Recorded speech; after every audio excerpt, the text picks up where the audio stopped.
And since you're all here and engaged in this sort of inquiry and listening to this sort of lecture, I assume that you're all on the process of waking up. Or else you're teasing yourselves with some kind of flirtation with waking up. I am your father. I'm Batman. I'm Spartacus! Bond. James Bond. Hello. My name is Inigo Montoya. You killed my father. Prepare to die. Goonies never say die! You're killing me, Smalls! I see dead people. That the power of Christ compels you! It's alive! It's alive! It's alive! Life was like a box of chocolates. You never know what you're gonna get. Hello, and welcome to the Cinephellas Podcast. That's right, Cinephellas, the only place where Sandra Bullock's character in Gravity didn't seem very down to earth. Anyway, for the Cinephellas, I'm Nile Fortner, and during these crazy corona times, we at Cinephellas hope you are staying safe, healthy, and most important of all, happy. Because we have a new episode of the Cinephellas Podcast just for you. Recently, on episode 68 of the Cinephellas Podcast, Logan Myers interviewed the writer and director of the on-demand and digital thriller movie Sea Fever. It's a film about a crew at sea and a growing parasite in their water supply. Also, on episode 66 of the Cinephellas Podcast, I interviewed my friend and actress Shanice Archer. Shanice recently sent me a message stating she saw a post about episode 68 of the podcast and how she knew one of the cast members from Sea Fever. And Shanice thought it would be really nice to put me in contact with her friend Elie Bouakaze, who plays Sudi in the film Sea Fever. It seems like it's a small world when stuff like this happens. I think this is what the business professionals would call networking. But anyways, before I go any further, let us have a little listen to some of the trailer. I want you to test all of us. Those things will spread really fast. We need to quarantine ourselves. We're making port tonight. But you don't understand. They cannot hear me! Forsaken.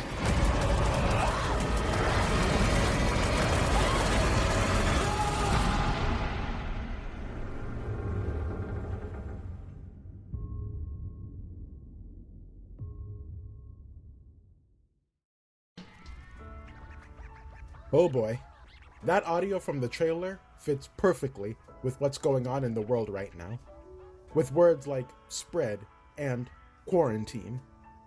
But in this episode of the Cinephellas Podcast, Eli and I discuss what it was like filming on a boat, his early acting career, and a lot more.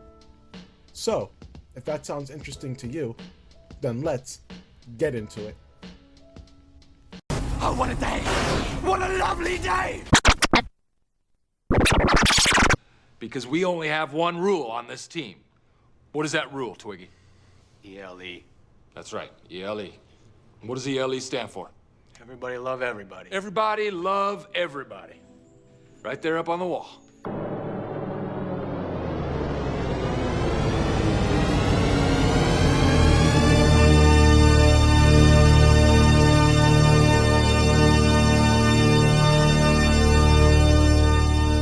Hello.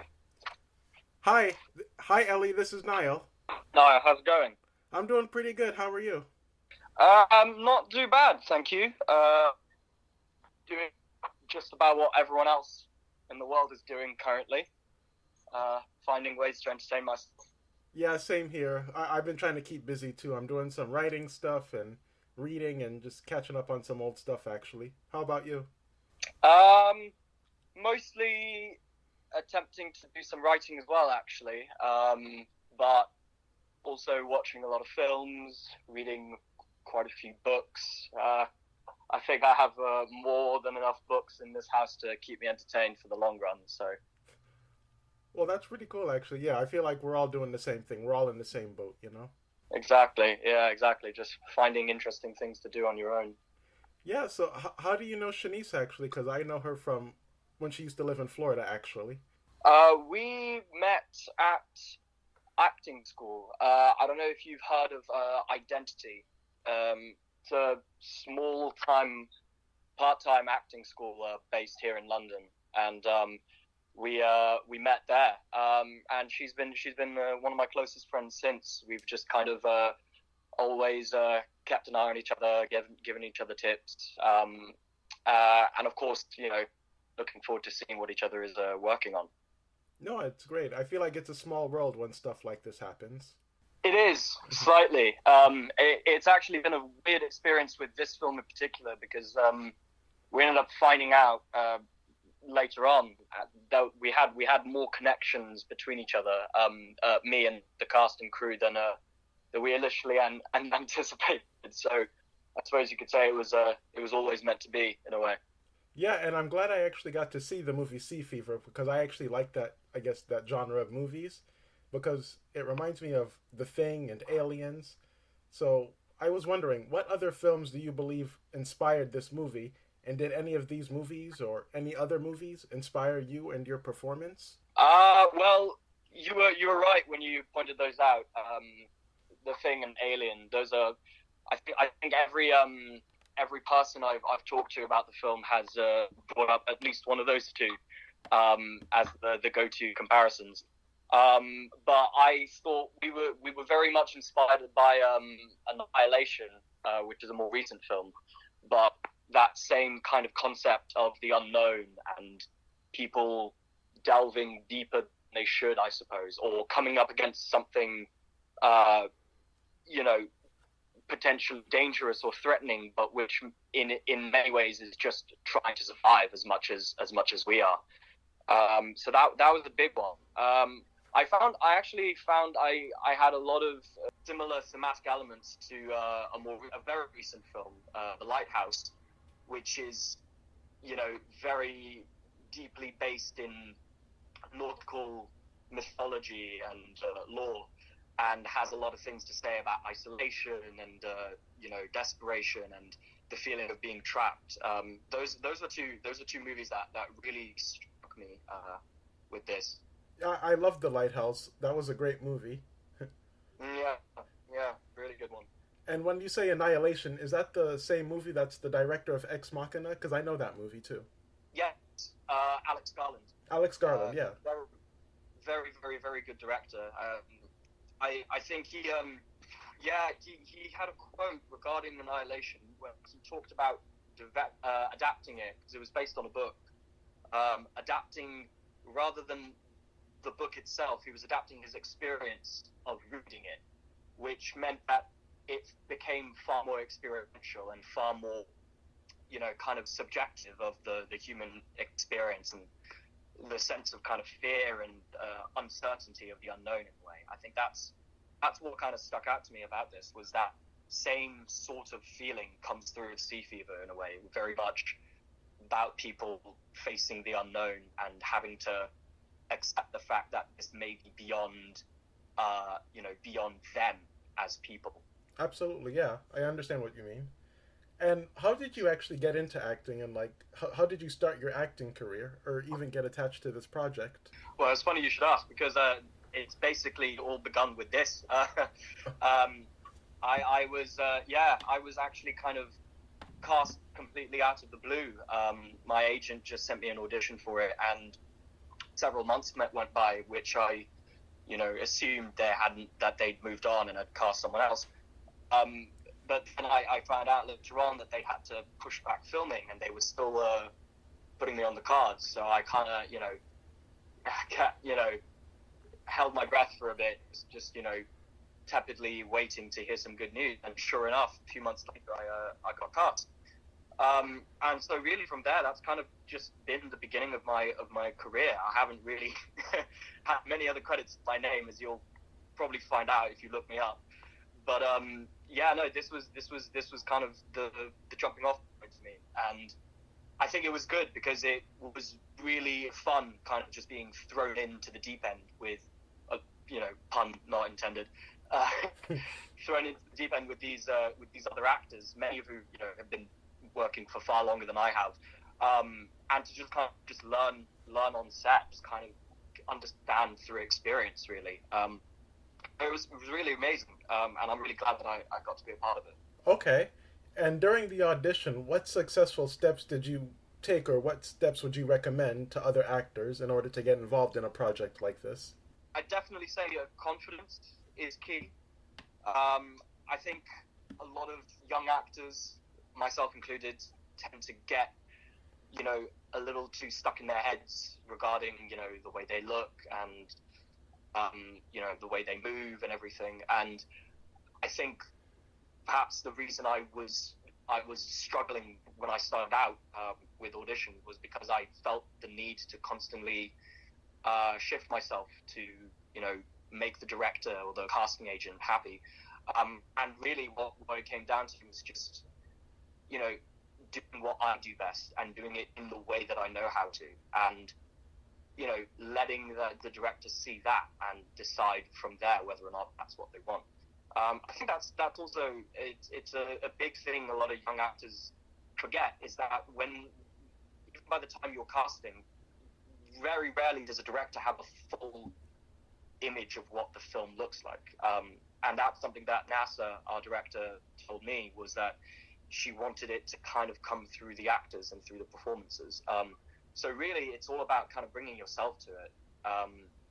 I think that probably the best advice I can give to anyone starting out is just bring yourself and be confident in what you've got, because otherwise you'll probably suffer for trying to do something that you don't know. Definitely, and that's confidence is key, and that could be said for pretty much almost anything. Precisely, yeah. Well, I mean, it's an industry that thrives off of people standing their ground, I say, to some extent. So you kind of have to learn that from the get-go. Yeah, definitely. And it's funny you mentioned The Lighthouse, because I remember The Lighthouse. That movie played off a lot of old superstitions that fishermen used to have, and I know this movie has some superstitions as well, from what Logan was discussing. So is that something you guys had to research? Well, a lot of it was already done by the time we got on set. I think all of us, kind of took it on our own terms to just go away and do our own research for our individual characters. I had not been aware of a lot of the superstitions. I think I might have heard of the one regarding red hair, obviously, but generally speaking, it was all new to me. It was fascinating reading into it. What informed me as far as research was just kind of developing a backstory for the character, for Sudi, and kind of, coming up with reasons why he, may act, embittered, or may, act selfish sometimes, or like he cares about no one else but himself. It's because he's trying to gain respect in a way, because he sees everyone else as older than him and he's treated like an adult, and he's yearning for that respect as an adult as well. And that kind of informed a lot about the way I played that role. Definitely. And I remember hearing that this movie was also filmed on a boat. So what was that experience like, and how did the cast and crew work around something like the water, fighting seasickness, or even the weather? Man, that was an experience for sure. Working on a boat. I'll tell you this: I never knew I could get seasick until we started filming that. So it was definitely a discovery for me. Well, gratefully they were very accommodating. So we weren't like all the way out at sea or anything. We were just by the docks. But there were some days we were shooting where the waves were particularly choppy, and they everyone included, not just the cast, but the whole crew as well were taking seasickness tablets just so that we could hold it in for the shot, basically. And immediately afterwards, 10-second, 15-second shot done, and we would immediately see people going off, to the back of the boat, or back up to the dock, just quickly trying to center themselves a bit. No, yeah, it was certainly not the most fun day on set, but I definitely remember it. No, that's something you're gonna remember forever, dude. Yeah, probably not. I'll have to have a clause in my contract that doesn't ever allow me to film on boats. Let's see. Okay. And was this like the biggest challenge for you? And what other challenges did you overcome while on the set? No, the boat thing was fine in the end. It was difficult while we were shooting, obviously. Once we were done, we were done. I think the biggest challenge for me, obviously, it being my first film, was just kind of figuring out how to act. I mean, how to work on set with these professionals in a way.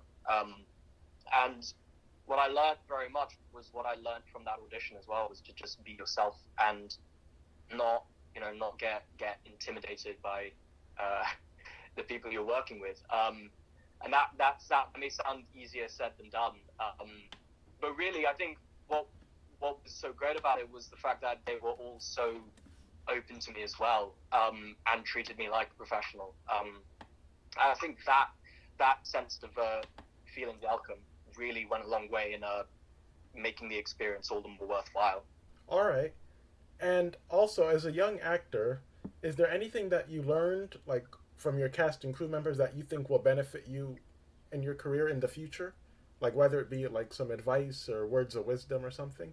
I think it might have been something... he's gonna give me a phone call after this and tell me that I'm lying. But I think Doug one time gave me a lot of advice regarding just being loose with your role, I guess. Not loose in the sense that you don't take it seriously, but that you should have a degree of fun as well. And that's probably what came through the most, was just having fun. I mean, all these guys have been doing it for years, and it was so nice to be able to be around them because they, had all this experience behind them and they knew what they were doing. And they said you have to be able to enjoy yourself wherever you are, because it's, 17-hour working days, 7 days a week for like 5 weeks. And if you don't enjoy yourself, you're going to have a really shit time, basically. So, I think that was probably the biggest advice that I got from anyone, was just to have fun. Yeah, definitely. And also, while looking at this movie, I know there's a feeling of feeling trapped and, I guess, being claustrophobic. So what other elements of film or conditions do you think you would actually like to try next? Other elements of film. I mean, the big reason I was a fan of this film when I read the script was because of it kind of played on a lot of genres that I'm already a fan of, horror and thriller, and even a bit of seafaring adventure in there. I'm a huge sucker for all that kind of stuff, and if I could do more of it, I would happily. Definitely, especially like thrillers and horror films. Those are kind of like two of my personal favorite types of films out there. So definitely more of those. All right, cool. And I know with this whole coronavirus thing that's going on right now, this movie seems oddly timed with everything that's going on. So do you think that'll make people, I guess, hesitant to see the movie? Or do you think it'll make them want to watch it even more? Well, the funny thing about that is, obviously, when we shot it, we had no idea this was going to happen. Mm-hmm. So I get a lot of questions from people saying, how did you feel about making a film so prescient and so conscious of the times? And I have to keep reminding them it was a long time coming. We didn't have any idea this was going to happen. But I think for me, what I've heard so far is that everyone seems to be really getting into it. I don't know if I can recommend it if you feel it's a very sensitive subject, but it is undeniably relevant now. Maybe by accident, but nonetheless very much so. I think given the conditions we're in right now, there's a lot of people who are looking for new films, looking for new entertainment, and sadly obviously can't go to the cinema, so this is the best alternative. And I think as a result of that, I'm quite confident that it'll probably get a decent viewership. I mean, it's already been getting a lot of people checking it out, and I have no doubt that it'll continue to grow and improve over time. No, really, I completely agree. It actually made me want to watch it a second time even more. Oh yeah, good. And do you know anything like about the creature design and what the process was like? Yeah, it's quite funny actually, because that was one of the first things I saw when I auditioned for it. I was given a sort of like a pamphlet or like a flip book of sorts that included a series of designs and concepts for the film, of which there were plenty of the creature. And yeah, it was really fascinating to see it, because it was unlike anything I'd ever seen before. But in a weird way, it didn't feel, quite as alien as you might expect. It didn't feel like it was something, from outer space or something that had landed on Earth. It felt like a creature that could exist deep down in the depths of the ocean, and that was very intentional. I think I spoke with NASA about it briefly, where she said it was very much meant to be like a giant squid, or I think in the film they mention it's like an Iberian of sorts. Or like kind of like a Portuguese man of war that latches itself onto creatures and attempts to spread its spawn. And looking into all of that stuff afterwards, I realized, like, oh my god, there are basically miniature versions of this out there all over the world, and it's fascinating. And I think it's remarkable that there are such creatures, not like the one in the film, obviously, but there are like really weird creatures from down in the depths that lend themselves to really any sorts of things coming up. And do you ever see yourself going, I guess, beyond acting and doing like any writing or producing or even directing? And what type of project do you think you could personally do? Well, firstly, yeah, I'd absolutely love to dive more into writing and directing.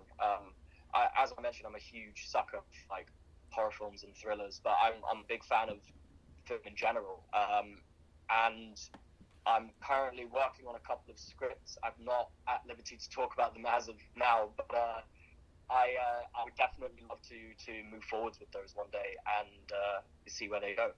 And without spoiling it, what do you think most people are going to say or believe about the ending to Sea Fever? Because me personally, I was like, what? Like, yeah, probably something along those lines. Like, what the fuck? Like, it was surprising for me, even reading it in the script the first time, thinking, oh, that's the end. All right then. I think it could be quite divisive. I've heard some people who love it. I've heard some people who hate it. And I think it's all the more reason for the film to be seen, because it is a very kind of polarizing ending, and certainly not the way you expect or maybe even want things to go in these sorts of movies. But I think it's for that reason that it should be seen all the more. Yeah, that ending, that's why. That was a good thing. I loved it. And this is actually my last question for you. So, yeah, after all this COVID-19 stuff is over with, hopefully sometime within the next couple of months, what do you think is next in your future?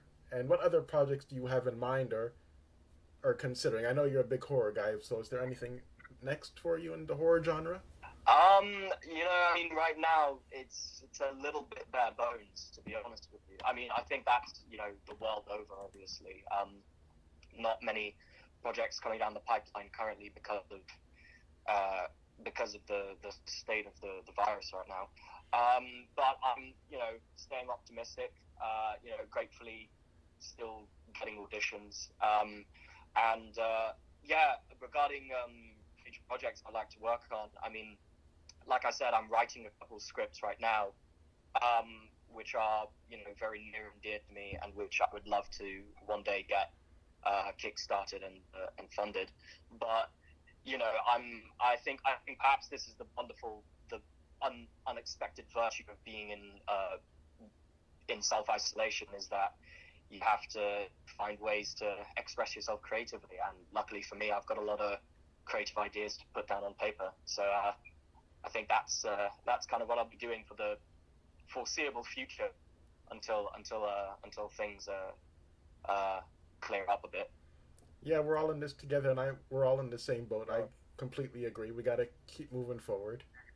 Yeah, well, it can be hard as well because, you know, you're presented with this opportunity to just spend hours upon hours writing.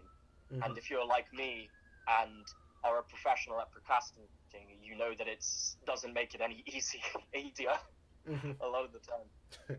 Well, it was really great talking with you, Elie. I really do appreciate your time. Thank you, Nile. I really appreciate talking to you as well. And would you like to let us know where we can find you on social media? You can find me on Twitter at Elie Bouakaze. I'm regrettably not the most social media savvy person in the world, but you know, if you stay updated, you might see some fun little snippets in there. Definitely. We'll keep you updated on the podcast episode, and we'll tag you, and we'll definitely send you the link. Thank you very much. Yes, I look forward to hearing it. All right. Thank you so much, and please do stay healthy and safe. I will. Thank you. You too, Niall. All right. Bye-bye. Thank you for listening to the Cinephellas Podcast. Make sure you check out Cinephellas.com, because over there we have movie reviews, videos, more podcast episodes like this one, and a lot more. You may also subscribe to us on YouTube and see more videos, and we even have giveaways. And if you could do one thing, just one more thing, please do follow the Cinephellas on social media, such as Facebook, Twitter, and Instagram. We at Cinephellas really do appreciate your support.